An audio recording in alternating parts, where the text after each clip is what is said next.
A mystery programmer in 2008 solved a 40-year-old math problem that nobody thought could be solved.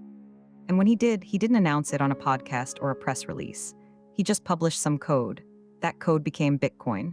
But here's what matters. Bitcoin didn't invent money. It reinvented how we agree money exists in the first place. To understand why that matters, we need to start with a problem so old and so fundamental that most of us don't even notice it anymore.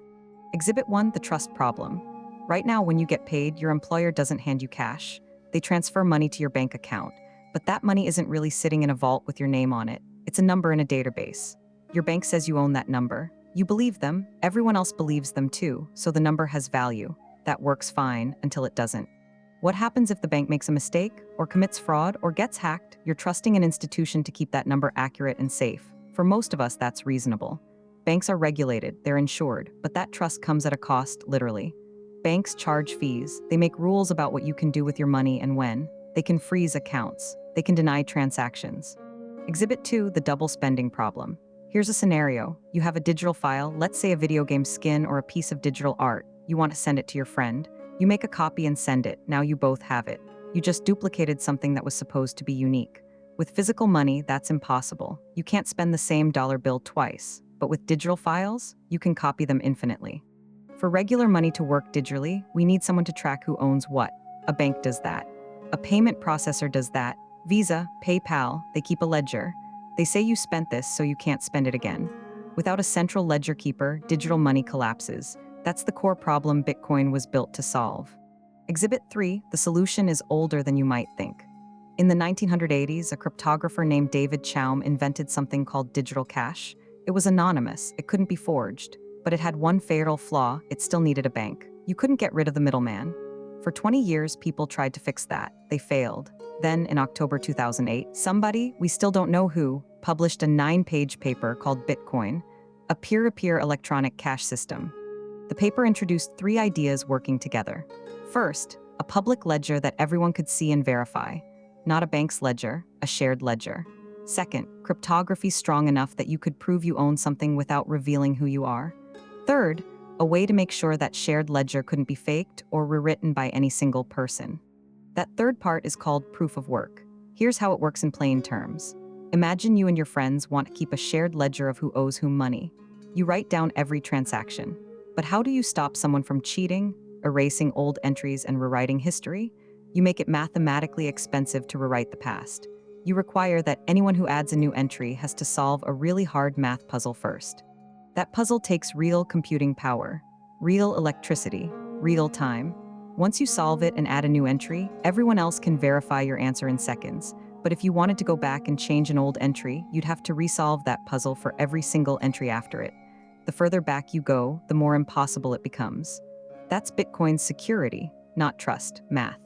In January 2009, the first Bitcoin network went live. The creator, using the pseudonym Satoshi Nakamoto, mined the first block of transactions. 50 Bitcoins were created. They had no market price. Nobody was trading them. They were worthless in the traditional sense. But they had one thing: they existed without a bank, without PayPal, without any authority deciding whether the transaction was allowed. That's what decentralized actually means. It doesn't mean unregulated. It means no single entity can unilaterally change the rules. The ledger is public. Anyone can download it. Anyone can verify it. If someone tries to cheat to spend the same Bitcoin twice, the network rejects it automatically. Thousands of computers checking each other, making fraud exponentially harder. Now here's what's important to understand. Bitcoin didn't replace the need for trust. It relocated it. Instead of trusting a bank, you're trusting mathematics. You're trusting that cryptography works. You're trusting that the majority of computers on the network won't conspire against you. Different trust, not no trust, and that's why it costs something. The math puzzles that secure Bitcoin require real resources. Electricity, hardware, time. The people solving those puzzles, called miners, do it because they are rewarded with newly created Bitcoins. That reward started at 50 per block. Every 4 years, it cuts in half. Right now, it's much smaller. But that system is why Bitcoin has a limited supply. Only 21 million Bitcoins will ever exist. That's not arbitrary. It's baked into the code. Compare that to traditional money. Governments can print as much as they want. The US Federal Reserve does it constantly. There's no limit. That means the supply can be diluted. If you're holding dollars and the government prints more dollars, your dollars become worth less in theory. Bitcoin has a hard cap. That's one reason some people saw it as different from government money. Whether that's valuable or not is a separate question. So let's restate what we've established. Bitcoin solved three problems simultaneously. The trust problem, by replacing institutional trust with mathematical verification. The double spending problem, by creating a public, unchangeable ledger that everyone could see. And the centralization problem, by distributing that ledger across thousands of independent computers, so no single entity could control it. Did it work? Technically, yes. Bitcoin has run continuously since 2009 without a central authority shutting it down or rewriting its history. That's 15 years of uninterrupted operation. No bank can claim that track record, but working technically is different from working practically as money.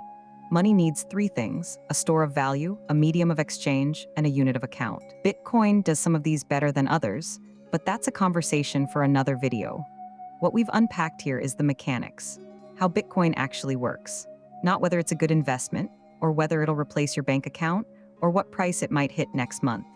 Just the nuts and bolts of how a mystery programmer solved a 40-year-old problem that everyone said was unsolvable, and in doing so, created a new way for strangers to trust each other without needing an intermediary. This video is for educational and informational purposes only and is not financial advice. Always do your own research. If you want to understand how financial systems actually work from the ground up, subscribe so you don't miss the next one. This video is for educational and informational purposes only and is not financial advice. Always do your own research.